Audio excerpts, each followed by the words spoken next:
అందరికి వందనాలు.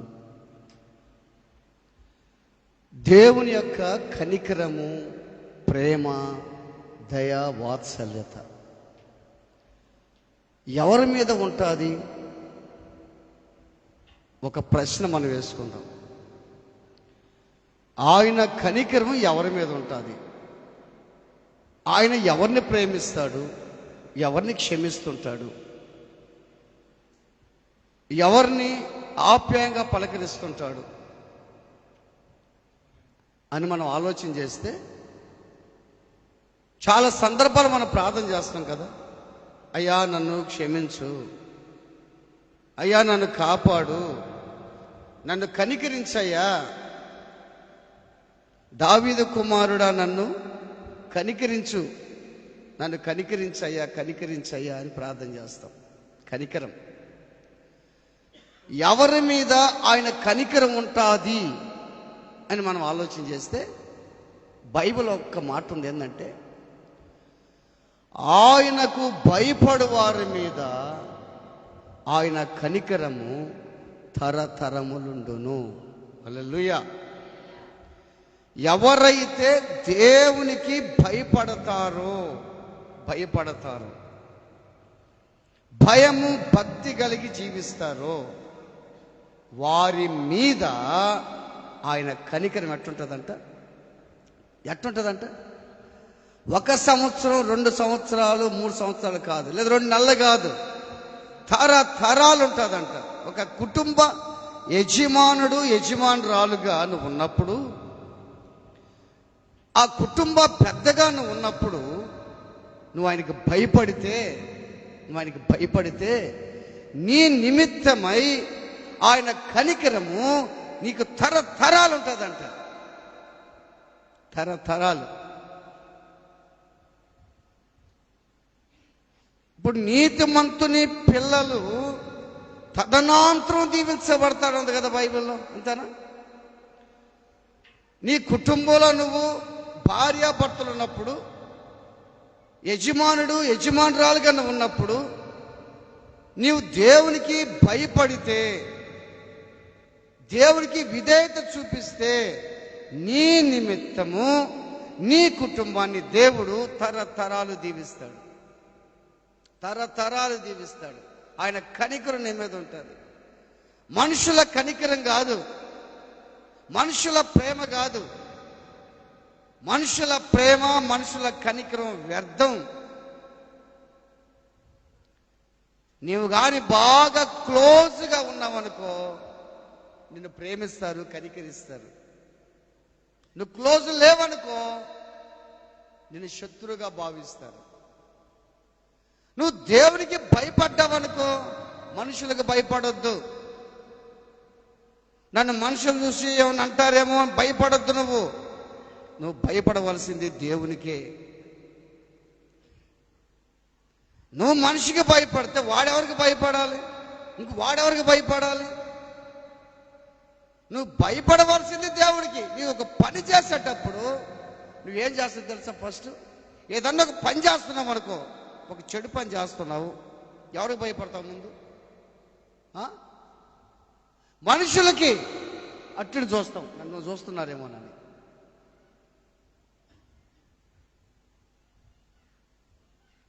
నువ్వు ఒక పని చేసేటప్పుడు నువ్వు ముందు దేవుని పక్కన పెట్టి ఏం చేస్తావు తెలుసా? పక్కన వాళ్ళ సైడ్ చూస్తాం, మనుషులు చూసి భయపడతాం మనం. నువ్వు చేసే ప్రతి పని మనుషులు కాదు, నేను చూసేది ఎవరు? దేవుడు చూస్తున్నాడని గుర్తుపెట్టుకో.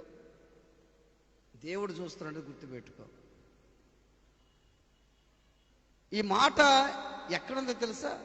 లూకా రాసిన సువార్త, లూకా సువార్త 1వ అధ్యాయములో 50వ వాక్యం చూడండి. లూకా సువార్త 1:50.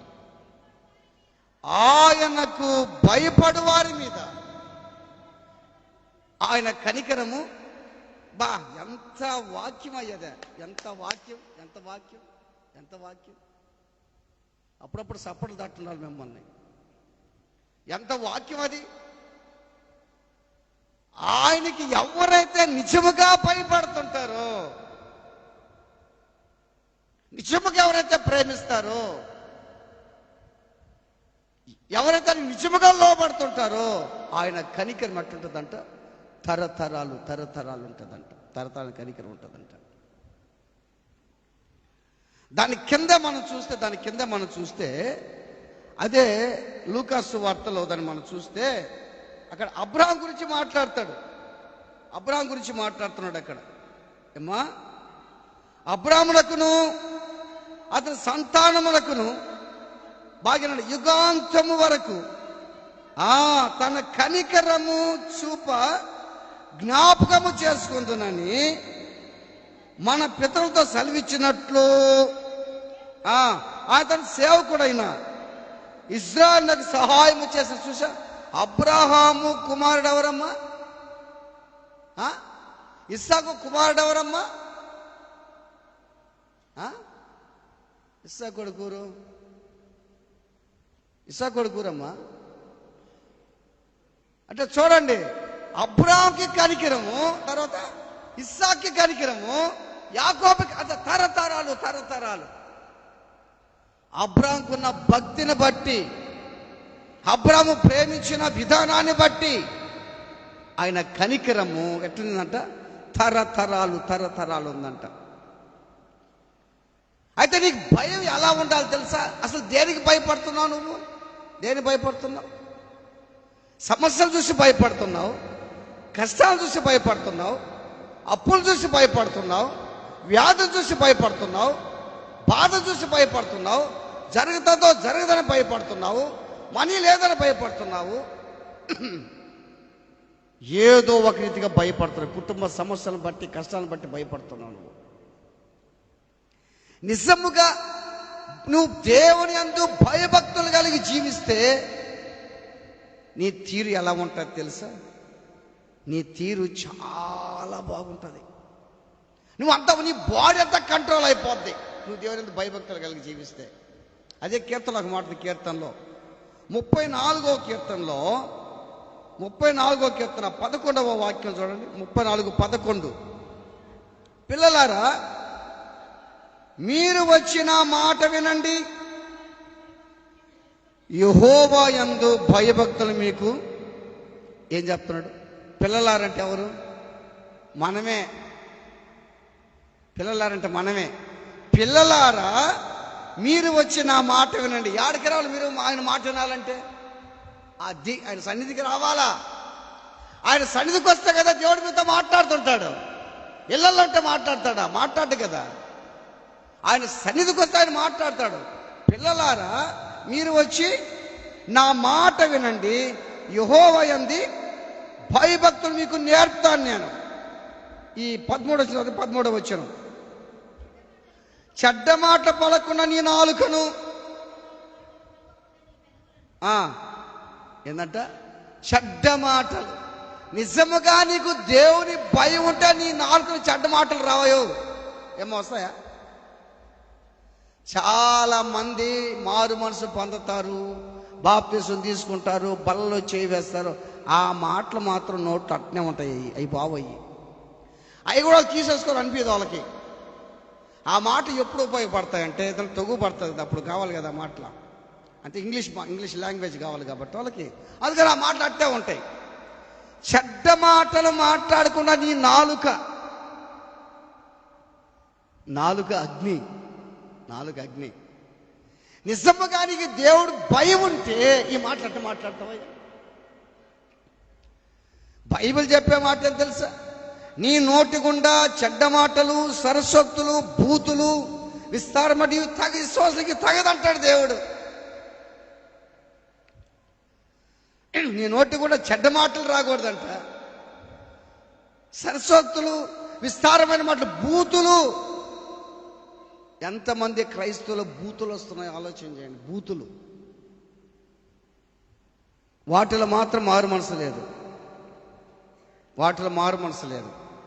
యేసుని నమ్మినారు, అదే మారు మనసు. అన్నిట్లో మారు మనసు లేదు, అన్ని మారల. మీ నోటి గుండా చెడ్డ మాటలు, తర్వాత ఏముందంట?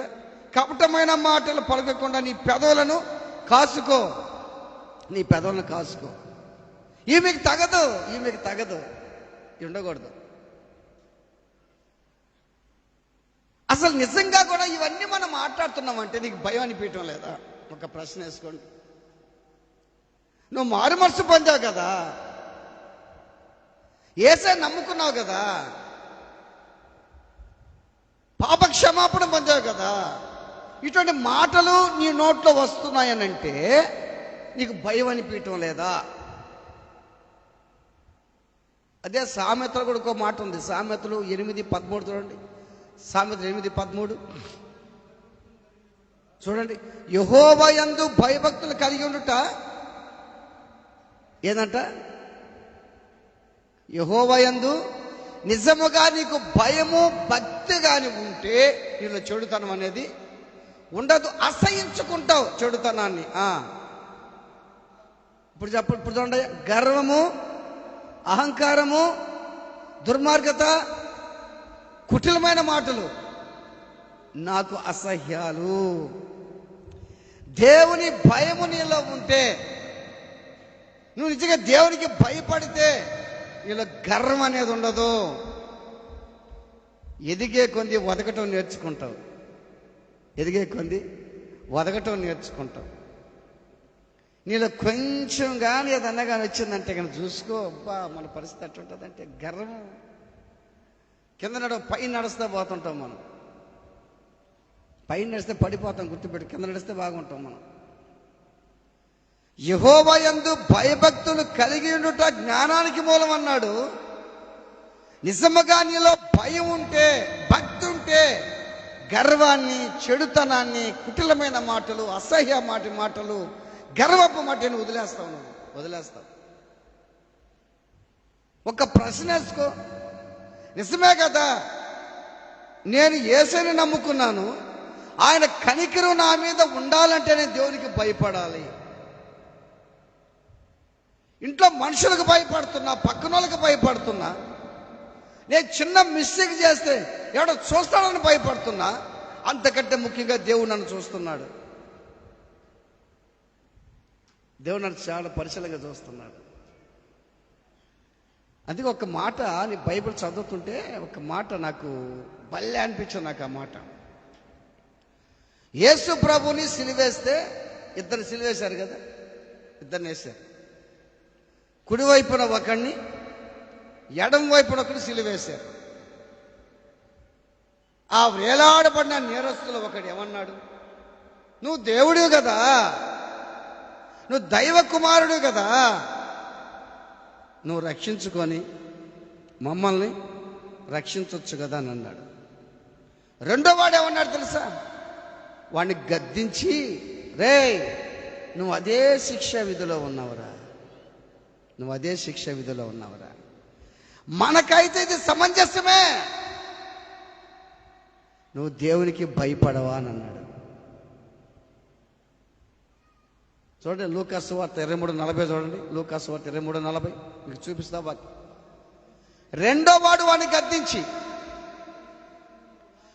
బాగా నువ్వు అదే శిక్షా విధిలో ఉన్నావు గనక, ఒకసారి చప్పలు కొట్టండి. అబ్బా, ఇప్పుడు ఎట్టుంటుందంటే వాడు ఎట్ట అడిగాడు తెలుసా? అరే చిన్నప్పటి నుంచి దొంగతనాలు చేసావురా, చంపావురా, హత్యలు చేసావురా, మానభంగాలు చేసావురా, కూలీలు చేసావురా, బిడ్డలని ఎంతో మంది తల్లులు మన కోసం అల్లాడారురా. నిక్కాబ్ ది మూమెంట్లో సిలువేసేసారా, మనల్ని చంపేస్తారా, ఇంకా కూడా నీ బుద్ధి మారలేదురా. అది ఇంకా నీ బుద్ధి మారలా.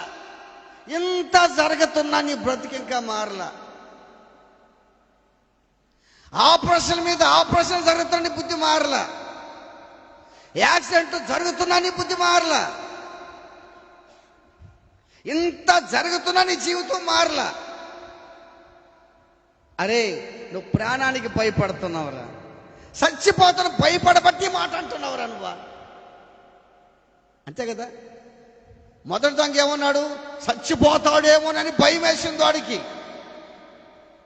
అంటే ఈడేమనుకున్నాడు?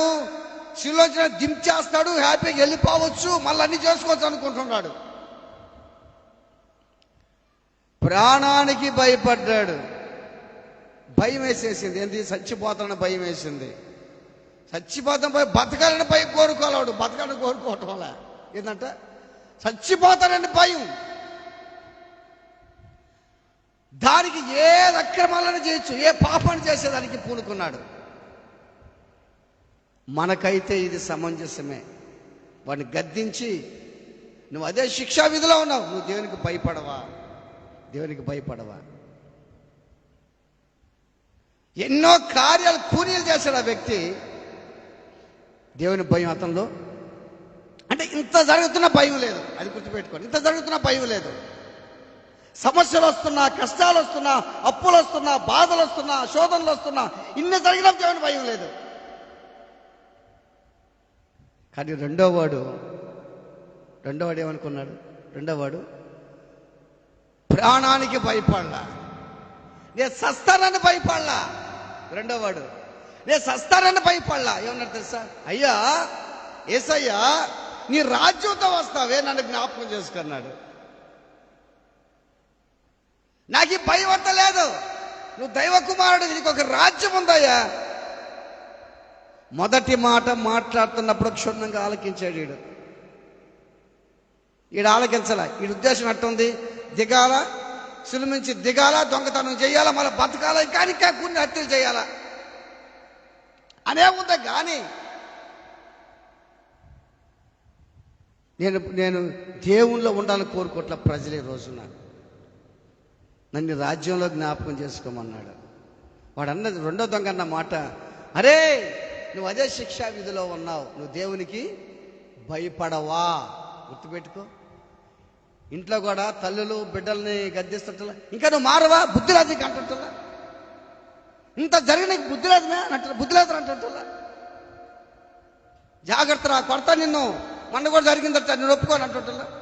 గుర్తుపెట్టుకో. ఇంత జరుగుతున్నా కానీ, నీకు ఇన్ని కష్టాలు వస్తున్నా కానీ, ఇన్ని బాధలు నీకు వస్తున్నా కానీ, నీ జీవితం ఇట్టవుతున్నా కానీ నీకు ఇంకా జ్ఞానం రావట్లే. నువ్వు దేవునికి భయపడవా? దేవునికి భయపడవా? రెండో దొంగ అంటున్న మాట, నువ్వు దేవునికి భయపడవా? నువ్వు దేవునికి భయపడితే ఆయన కనికరము నీ మీద అట్టుంటుంది. తరతరాలు ఉంటుంది. తరతరాలు కనికరం ఉంటుంది. ఒక ఆయన అంటాడు, అసలు దేవుని భయం లేదు ఇక్కడ అంటాడు. ఒక మాట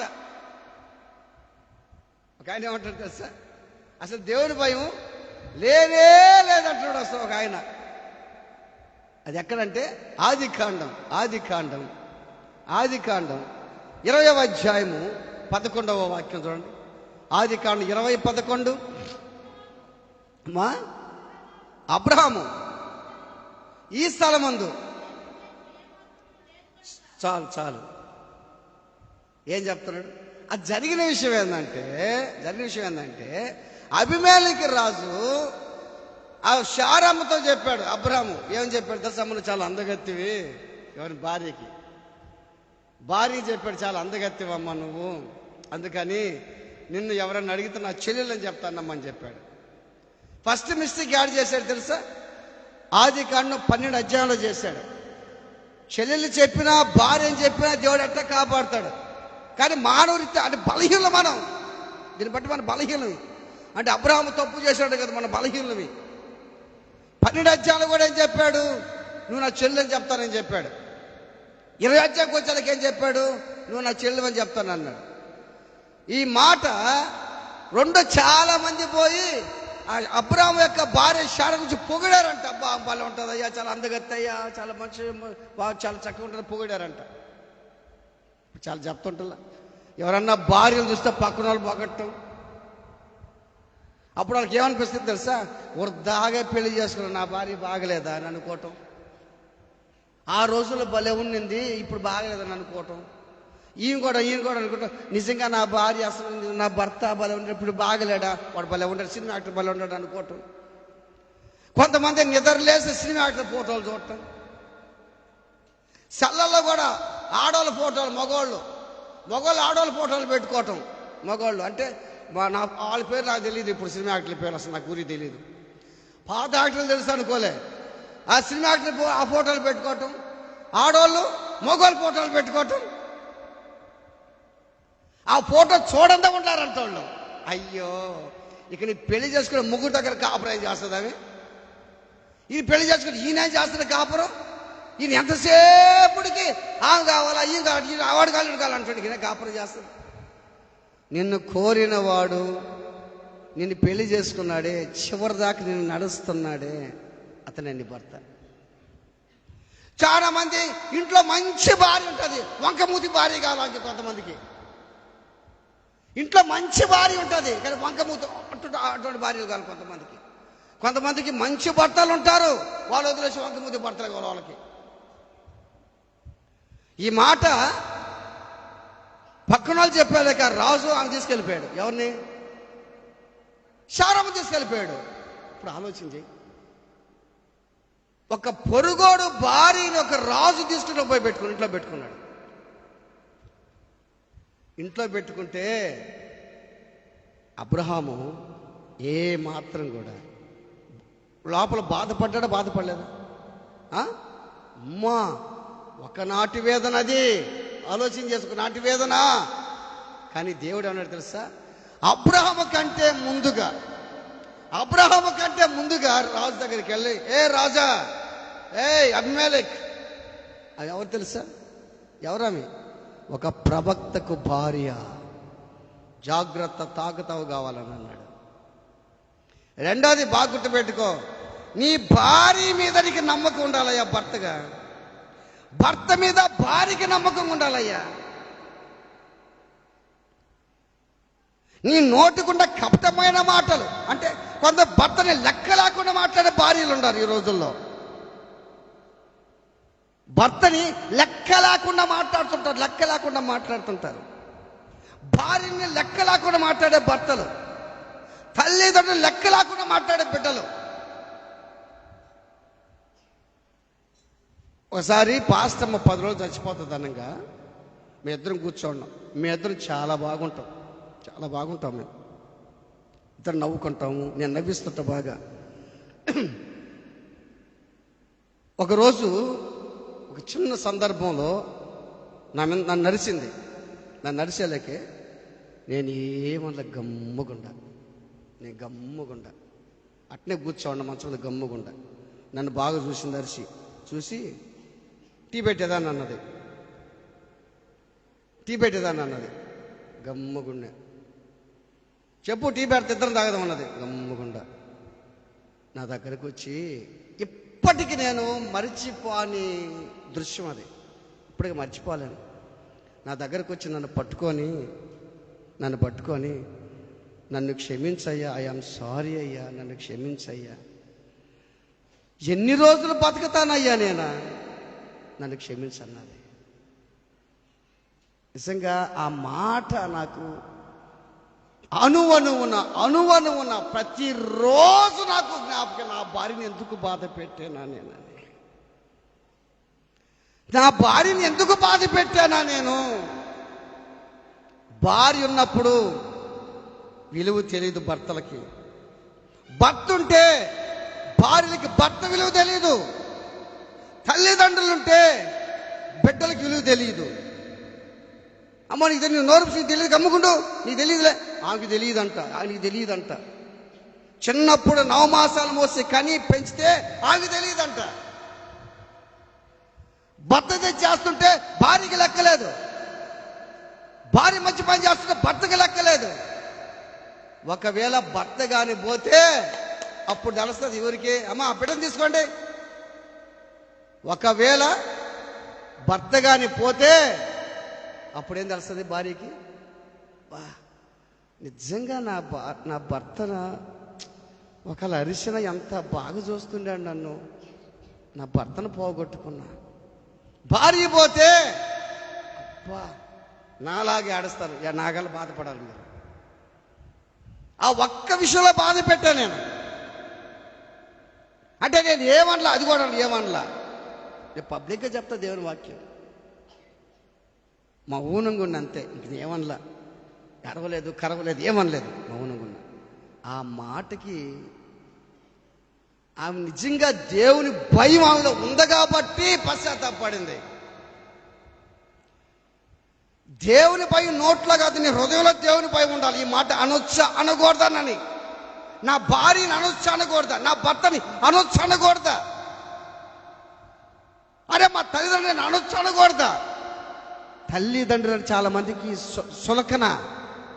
కొడుకులు పెద్దోళ్ళు అయిపోతే ఎదిగేస్తున్నా, పెద్ద ఎదిగేస్తున్నా, రే ఇట్లా పొదలు గమ్ముండో, నువ్వు చెప్తాడు పొదలే మే ఇట్లా నువ్వు గమ్మున మాట్లాడుతుంటావా, నీకేం తెలియదా, అమ్మకి తెలియదంట, నాయనకి తెలియదంట.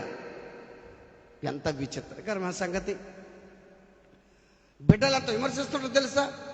ఒకవేళ తల్లులు కానీ పోతే, తండ్రులు కానీ పోతే, అయ్యో మా అమ్ముంటే అంత బాగున్నావు, మా నాన్నుంటే అంత బాగున్నావు, నా భార్య ఉంటే అంత బాగున్నావు, భర్త ఉంటే అంత బాగున్నావు అర్థమవుతుంది. అప్పుడు అర్థమవుతుంది వాళ్ళకి. నీ తల్లిని ఇస్త్రా కంటే చీపుగా తీసేస్తావు, చెత్త బుట్ట కంటే తీసేస్తావు, నీ భర్తని తోసేస్తుంటావు, నీకు తెలియదని. నీ భార్యని తీసి అవమానపరుస్తూ ఉంటావు, నీ భర్తను సిగ్గుపరుస్తావు, నువ్వు నీకు తెలియదు. జరగరాంది జరిగినప్పుడు తెలుస్తుంది నీకు. గుర్తుపెట్టుకో దేవుని బిడ్డలారా.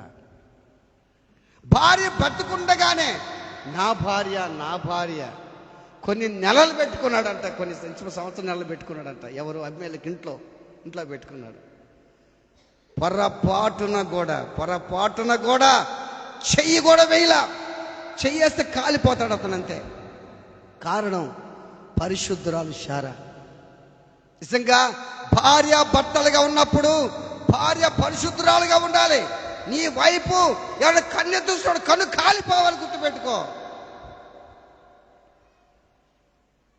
యోబు ఒక మాట అంటాడు, ఏమంటాడు తెలుసా? నా కన్నులతో నేను నిబంధన చేసుకున్నాను. నేను కన్యకను ఏ విధంగా చూసేది, నేను ఆ విధంగా చూస్తే నా తిరగలి వరకు విసురుతాడని అంటాడు. బా ఎంత మాట అబ్బది, ఎంత మాట. నీ కళ్ళు చెడ్డ కళ్ళు, నీ హృదయం చెడ్డది. నీ హృదయంలో దేవుని భయం లేదు నీ హృదయంలో. చెడు నీ జీవితం అంతా చెడు. అభిమేలి కళ్ళు చెడ్డయి, హృదయం చెడ్డది, అందుకు కూడా పనిచేశాడు. ఈ రోజున పేరుకి మందిరికి వస్తున్నావు, పాటలు పాడుతున్నావు, చప్పట్లు కొడుతున్నావు, వాక్యం ఉంటున్నావు, కానీ నీ హృదయం మారలా. ఇంకా నీ హృదయం కానీ మారితే ఈ మాట నేను అనొచ్చా అనకూడదా అంటే ఎలా ఉంటుంది? ఒకవేళ అనాలనుకునే దాకా వచ్చిన దేవుడు అంటే అంటాడు దేవుడు. అంటే నీళ్ళు ఉన్నాడు కాబట్టి. నీలో లేడనుకో, నీ దేవుడు లేడనుకో, ఇక నీకు నోటికి అడ్డంలే, డగడగా తిట్టం కొట్టడం అన్నీ మొత్తం అయిపోతూ ఉంటాయి. అభిమేలకు గడగలాడిపోయాడు పొరుగోడు భార్యను చూసి. గుర్తుపెట్టుకో, పొరుగోడు భర్తను చూసి గడగలాడిపోవాలి పక్కనోళ్ళు. కారణం నీలో దేవుని భయం ఉంటేనే, నీలో దేవుడు ఉంటేనే. నేను చూసి నీ బిడ్డలు నేర్చుకోవాలి, నీ కుటుంబం నేర్చుకోవాలి నేను బట్టి. దేవుని బిడ్డలారా, భార్య భర్తలు ఎంత అన్యోన్యంగా ఉండాలి తెలుసా? నేనేం చేస్తానంటే, నాకేమన్నా మనీ ఇస్తే పాస్టర్కి ఇచ్చేస్తాను. అంటే నా లక్షణం అది. మీరు ఆ విధంగా ఇవ్వాలని నేను చెప్పట్లేదు అయ్యా, నా లక్షణం చెప్తుంటా. ఒక్కొక్కరు భర్త దగ్గర పెట్టుకుంటారు, మంచిదే. ఒకరు భార్య దగ్గర ఎందుకు పెట్టుకుంటారంటే భార్య నమ్మరోళ్ళు, ఆ నమ్మకం వాళ్ళు కలిగించుకోరు భార్యలు కూడా. ఒక్కొక్కరు భార్యల దగ్గర పెట్టేస్తారు డబ్బులు, భర్త కూడా అడిగి తీసుకుంటుంటాడు. నేనేం చేస్తానంటే నాకు ఇచ్చేసి నా పాకెట్లో కొంచెం డబ్బులు పెట్టుకుంటా పాకెట్లో. ఎందుకంటే నా ఖర్చులకి ఏ ఖర్చులు ఉంటాయి నాకు? పెట్రోలు, అందులో కూల్ డ్రింక్స్ తగ్గిపోయి కూల్ డ్రింక్స్ కూడా, టీలు మాత్రం ఎవరికి కనిపిస్తే తాగుతూ ఉంటాం. అప్పుడప్పుడు నా జోబీలు చూస్తుందాన్ని, నా జోబీలు చూస్తుంది, ఆ తగిలిస్తే నా జోబీలు చూస్తుంది. జోబీలు చూసి అబ్బో చాలా ఉన్నట్టుంది డబ్బులా అని ఉంటుంది. ఉందలే అంటుందా, ఇదిగో ఆమె కూడా తీసుకోదు. ఈ డబ్బులు తీసుకొని నీ అరలో పెట్టుకో, అంతెందుకు ఈ జోబులో కొంత పెట్టుకొని ఉంటుంది. అట్నే పెట్టుకుంటా. ఒక్కొక్కసారి జోబులు అతుకుతుంది, మళ్ళా దాంట్లో కొద్దిగా ఉంటుంది డబ్బులు, తక్కువ ఉన్నట్టుంది డబ్బులా, తక్కువే ఉంది. మళ్ళీ ఆమె డబ్బులు తీసి దాంట్లో వేస్తుంది. నాకు చాలే అంటలా. అవేమంటే తెలుసా? నీ దగ్గర డబ్బులు ఉండాలయ్యా. ఎందుకు తెలుసా? ఒకప్పట్లో నిన్ను అవమానపరిచారు కదా, మీ బంధువులు అవమానపరిచారు కదా, అరే నీ దగ్గర 100 రూపాయలనే ఉందంట, అవమానపరిచారు కదా అయ్యా, నన్ను అవమానపరిచారు మా బంధువులు. అరే నీ ఇంట్లో 100 రూపాయలు ఉన్నట్టు అన్నారు నన్ను. తర్వాత నాకు అర్థమైంది, ఈ చేతితో లక్షలు ఖర్చు పెట్టాను నేను. లక్షలు తీసుకున్నాను, లక్షలు ఖర్చు పెట్టాను. ప్రైజ్ ది లార్డ్, హల్లెలూయా, హల్లెలూయా. లక్షల కంటే కోట్ల కంటే విలువైనటువంటి ఆత్మల బిడ్డలు మీరందరూ దేవుడు నాకు ఇచ్చేశాడు. Praise the lord. అంతకంటే భాగ్యం ఉంది? లక్షల కోట్ల కంటే దేవుడు మిమ్మల్ని నాకు ఇచ్చాడు. దేవుని బిడ్డలారా, భార్య భర్తలు ఒకరినొకరు అర్థం చేసుకోవాలి. ఒకరికి అర్థం చేసుకోవాలి. నువ్వు నిజంగా దేవునికి భయపడాలి. నీ ఇద్దరు కలిసి, భార్య భర్తలు కలిసి బిడ్డల కోసం నువ్వు ప్రార్థన చేయాలి. మొదటి రేయిజామున ప్రార్థన చేయాలంట. ఒకవేళ నీ భార్యని దూషిస్తే నీ భార్య అంత కృంగిపోతుందో ఆలోచన చేస్తున్నావా నువ్వు? అయ్యా, నీ భార్య నువ్వు అనరాని మాట అంటున్నావు, ఏదో ఒక అవమానమైన నిందేస్తున్నావు నీ భార్య మీద. ఎంత అవమానపడుతుందో, బాధపడి ఆలోచన చేస్తున్నావు? లేదా నీ భర్త మీద నిందేస్తున్నావు, అవమానిస్తున్నావు, ఎంత కుమిలిపోతాడో ఆలోచన చేస్తున్నావు? ఒకటే గుర్తుపెట్టుకో, కంటితో చూసేది సత్యం, చెవితో వినేది అసత్యం. అది గుర్తుపెట్టుకోవాలి ప్రతి మనిషి. కంటితో చూసేది సత్యం, చెవితో వినేది అసత్యం, అంతే. ఈ రోజున కనికరం ఎవరి మీద ఉంటుంది? ఆయనకు భయపడు వారి మీద కనికరం ఉంటుంది. అందుకే అబ్రహాం అంటాడు, అబ్రహాము నువ్వు చేసిన పని ఏందయ్యా? ఏం చేసావు? అయ్యో, నేను ఆమె పెళ్లి చేసుకుందునే, నువ్వు చెల్లెలని చెప్పేవే, నాకు భలే పని చేసావు నువ్వంటే. ఆయన అన్నాడు, ఈ స్థలమందు దేవుని భయము లేదు అన్నాడు. ఆ స్థలం ఏది చెప్పండి? ఆ స్థలం ఏది? ఏదా స్థలం? ఆ స్థలం నువ్వే. ఆ స్థలం నువ్వే. ఈ స్థలం కాదు, ఆ స్థలం నువ్వే. నీ హృదయంలో దేవుని భయం లేదు, అది గుర్తుపెట్టుకో. ఇక నిన్ను నమ్మితే ఎలా ఉంటుంది పరిస్థితి ఆలోచించి. అందుకే అబ్రహాం చెప్పాడు, అబ్రహాం అన్నాడు, ఈ స్థలంలో దేవుని భయం లేదయ్యా, నేను నమ్మలేకపోయినానయ్యా, నాకు సేఫ్టీ లేదు, ప్రజలందరూ అలా ఉన్నారు, అందుకని నా చెల్లెలని చెప్పుకున్నాను నేను. అందుకే నీలో భయం లేదు. ఇప్పుడు నీలో ఈ స్థలంలో భయం అనేదే లేదు. దేవుని బిడ్డలారా, ఈ స్థలంలో భయం లేదు. దొంగ అంటాడు, నువ్వు దేవునికి భయపడవా అని అంటున్నాడు. ఆయన కనికరం, ఎవరైతే ఆయనకు భయపడతారో వాళ్ళ మీద కనికరం ఎట్టుంటుందంట?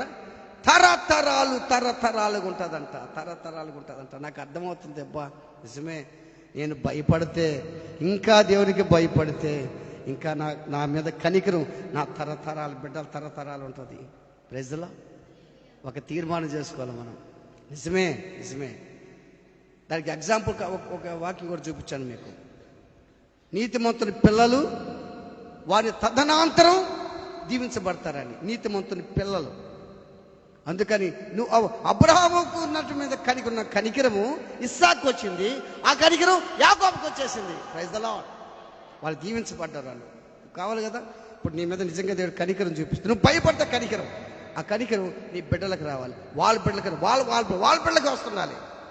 ఆ విధంగా ఉండాలంటే నువ్వు దేవునికి ఏం చేయాలి? నువ్వు భయపడాలి. ప్రార్థన చేసుకుందాం, తల్ల వంచుదాం, కళ్ళు మూసుకుందాం.